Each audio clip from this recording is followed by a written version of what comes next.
Bonjour Maxime.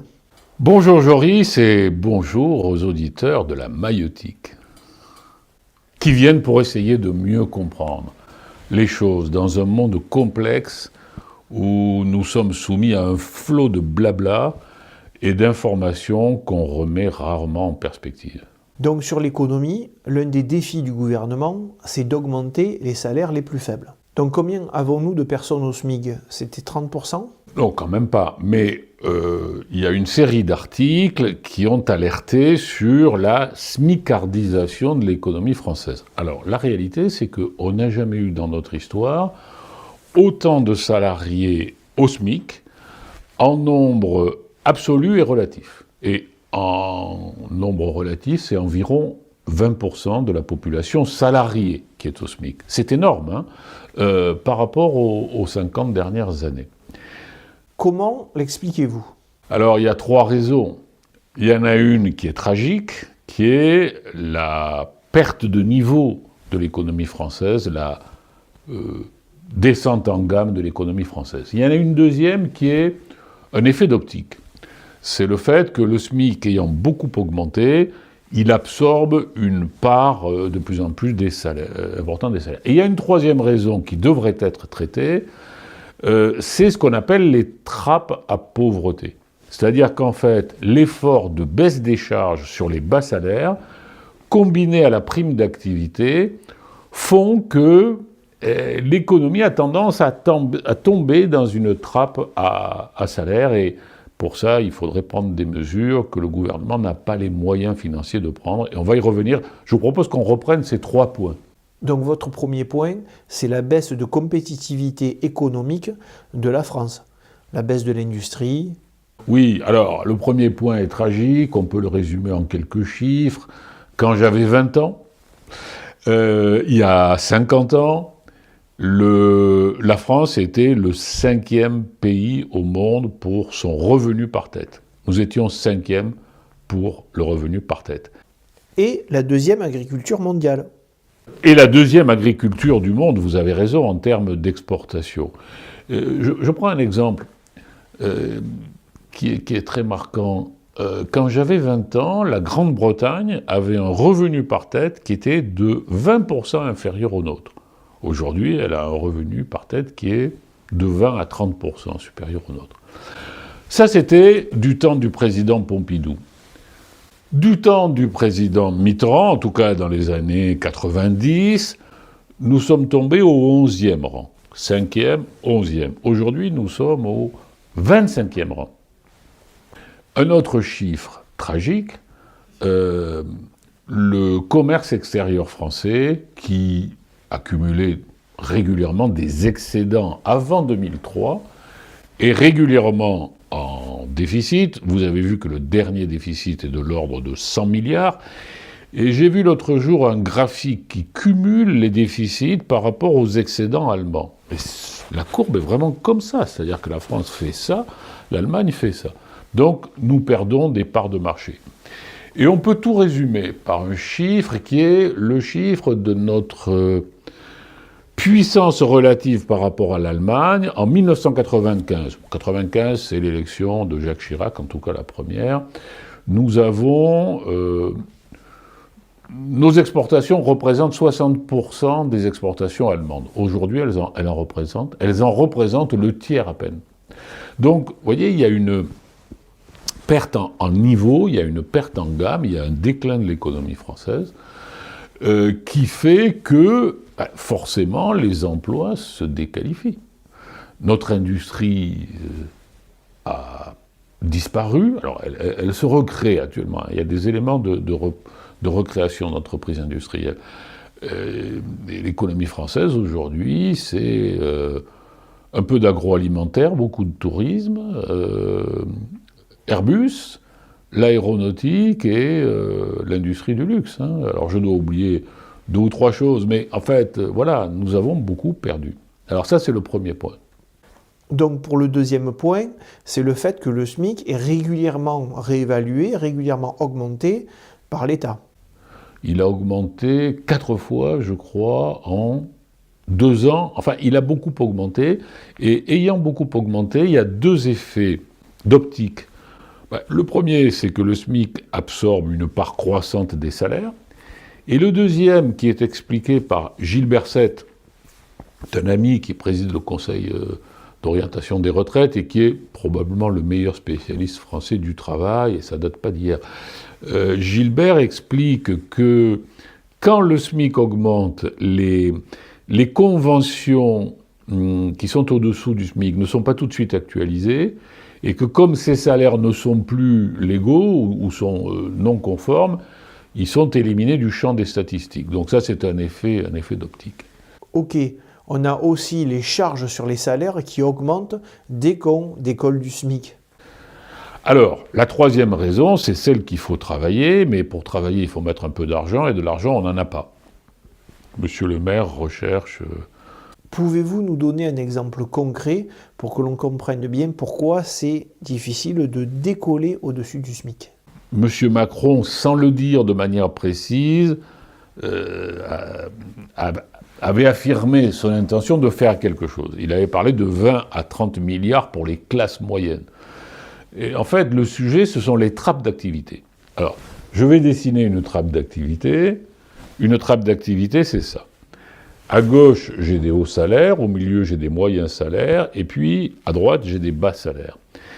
Les charges, on a fait des allègements de charges très importants depuis 20 ans. Il y a eu une accélération sous le président Hollande, et ces diminutions de charges, elles se concentrent dans la zone du SMIC. Donc quand on approche dans la zone du SMIC, d'un coup les charges diminuent. Donc les entreprises ont intérêt à pousser les salariés vers cette zone-là. Et puis il y a la prime d'activité qui fait que quand on passe, alors c'est un chiffre qui est cité je crois par Gilles Berset, quand on passe d'un SMIC à 2 SMIC, parce qu'on s'est qualifié. Prenez un salarié qui a fait un effort de formation, qui s'est qualifié, et il passe d'1 à 2 SMIC. Eh bien, il ne touche que la moitié de la progression de pouvoir d'achat.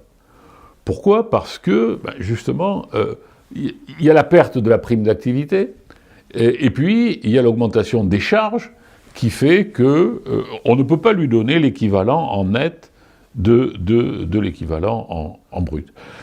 Et dans l'article des Échos de la semaine dernière, Gilles Berset dit « Lorsqu'un salarié au SMIC est augmenté de 100 €, ça coûte 380 € à l'entreprise, par le mécanisme des charges. » Oui, donc les entreprises dans certains secteurs sont plus intéressées par avoir 2 employés payés au SMIC que vouloir payer un employé le double du SMIC. Oui, on peut le dire comme ça. Alors la solution, c'est d'alléger les charges vers le milieu de la courbe des salaires, mais pour ça, il faut de l'argent. C'est-à-dire que les charges, il faut les remplacer par des subventions ou des impôts. Et c'est là que le président Macron, sans l'expliquer, parce qu'il n'a pas vraiment expliqué, a dit qu'il voudrait mettre de 20 ou 30 milliards sur les classes moyennes, comme il a dit.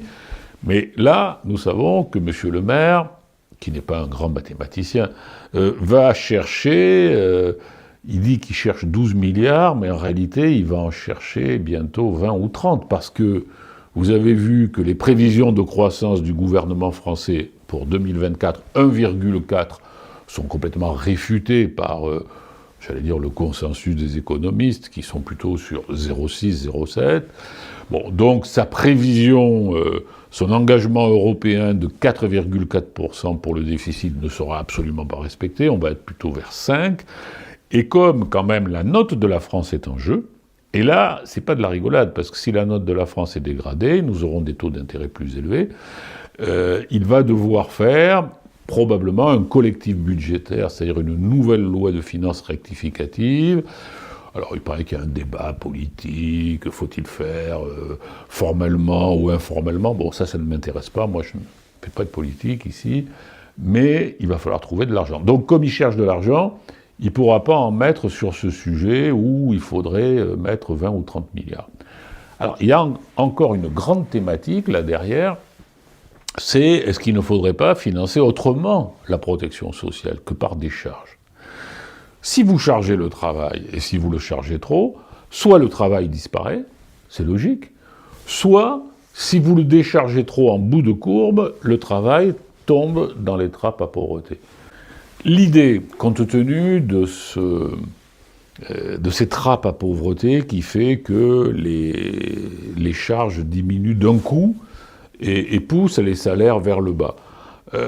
Une correction possible, ce serait de financer davantage la protection sociale par l'impôt. Et de ce point de vue-là, la CSG est montée régulièrement en puissance. Au début, la CSG, ça devait ne pas durer, c'était provisoire. Bon. Et aujourd'hui, c'est environ un gros 100 milliards d'euros. Je crois 120 milliards. Bon. Donc, une idée pourrait être de faire reposer une partie croissante des charges sur l'impôt. C'est-à-dire que, par exemple, c'est 30 milliards qu'il faudrait enlever là au milieu de la gamme des salaires pour ne pas les laisser tomber dans la trappe à pauvreté où il n'y a plus de charges. Eh bien, l'idée pourrait être, au lieu de décharger et de remplacer par une augmentation de la CSG. Ça pourrait être une idée. Sachant que là, tout le monde contribuerait, n'est-ce pas? Les patrimoines, les épargnants. En tout cas, voilà, nous avons ce problème de smicardisation de l'économie française qui est lié à la fois, malheureusement, à la descente en gamme de l'économie française, mais aussi à ces trappes à pauvreté liées au fait que les charges diminuent d'un coup quand on approche du SMIC. Alors, comme vous avez parlé de la note de la France, bon, je sais que c'est un peu hors sujet, mais pouvez-vous nous en dire un mot?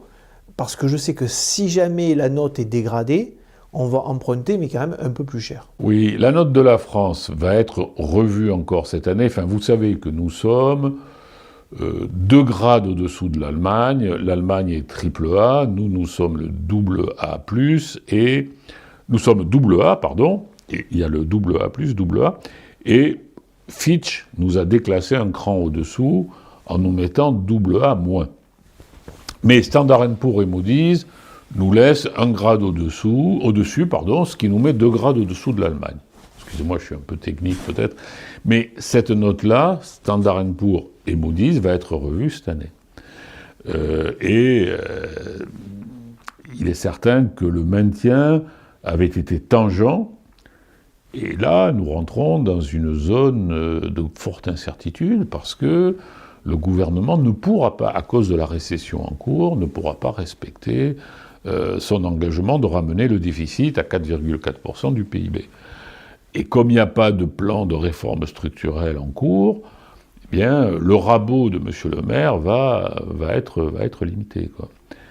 Alors, le danger, c'est toujours relatif par rapport aux autres, cette affaire-là. Je prends toujours l'exemple des troupeaux de brebis sur le Larzac qui m'est cher.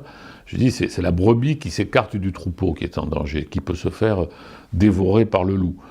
Tant qu'on est dans le troupeau, il n'y a pas de danger. Donc là, nous sommes dans une récession européenne, dans une croissance de l'économie mondiale relativement faible. Il faut voir comment vont se comporter les autres. Mais nous, la France, nous sommes quand même dans une situation de divergence. Nous en avons parlé depuis plusieurs émissions par rapport aux autres pays européens. Nous sommes le premier emprunteur européen et le poids de nos emprunts, ça va être 300 milliards cette année d'emprunts. Et pas pour investir, des emprunts pour renouveler la dette, payer les intérêts. Ce poids s'accroît régulièrement depuis 2010. Bien, merci Maxime, merci et au revoir.